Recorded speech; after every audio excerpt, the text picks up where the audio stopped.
Aujourd'hui, nous sommes le 19 Marcheshvan.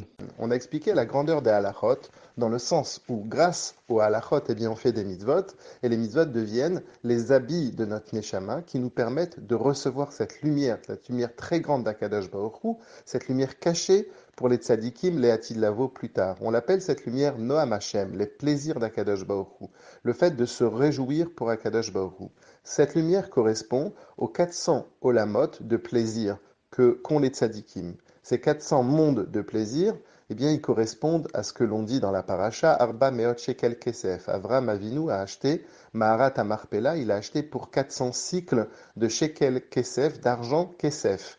Et le Zohar dit que le mot Kesef veut dire l'idée de désirer. Et donc, c'est l'idée des 400 mondes que les tzadikim peuvent arriver à avoir. Maintenant, ces mondes sont multiples et ils descendent les uns les autres. Le dernier niveau de cette lumière des 400 mondes, on l'appelle Madrega Achitzona, le dernier niveau. Ce dernier niveau-là, eh bien justement, c'est ce qui arrive à s'habiller dans notre Neshama, c'est ce qui nous permet justement de pouvoir recevoir cette lumière-là.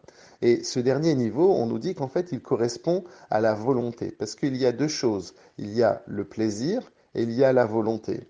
Eh bien, la volonté est en dessous du plaisir, c'est chitzoni, alors que le plaisir, c'est beaucoup plus haut. La preuve, c'est que on veut des choses qui nous font pas mal. Pourquoi? Parce qu'à partir du moment que ça nous fait plaisir, on le veut. Donc la preuve, c'est que le plaisir est plus haut que la volonté. Eh bien, c'est pareil pour Akadosh Baruch Hu. Il y a, si l'on peut dire, deux styles de lumière. Il y a une lumière, un or qui vient de son plaisir, et ça, c'est vraiment le pnimi le plus profond. Et puis, il y a un or qui vient de sa volonté d'Akadosh Baruch Hu, et ça, c'est Chitzoni. Bien sûr, tout ça pour Akadosh Baruch Hu, c'est que un, et ça nous permet juste de comprendre, pour nous, comme on est des êtres humains, on veut comprendre. Et donc comprendre qu'il y a une lumière qui est, si l'on va dire, accessible à nous. Cette lumière-là, c'est la lumière qui vient de la volonté d'Akadosh Baruch Hu.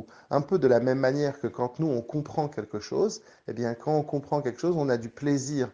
Et donc ça, c'est quelque chose de plus intense. Et donc finalement, grâce au fait que, eh bien, on va faire des mitzvot, on va être apte justement à créer, à faire ce levouche, c'est levushim, cet habit, qui va nous permettre de recevoir cette grande lumière d'Akadosh Baruch Hu, les Hatid Lavo. Et donc c'est ça la puissance des halachot, comme on l'a dit au début, c'est qu'elles nous permettent de créer ce levouche. Et donc on voit ici la première grandeur des mitzvot. Plus tard, le Admor Zaken va nous donner une autre raison pourquoi les halachot et les mitzvot ont une supériorité.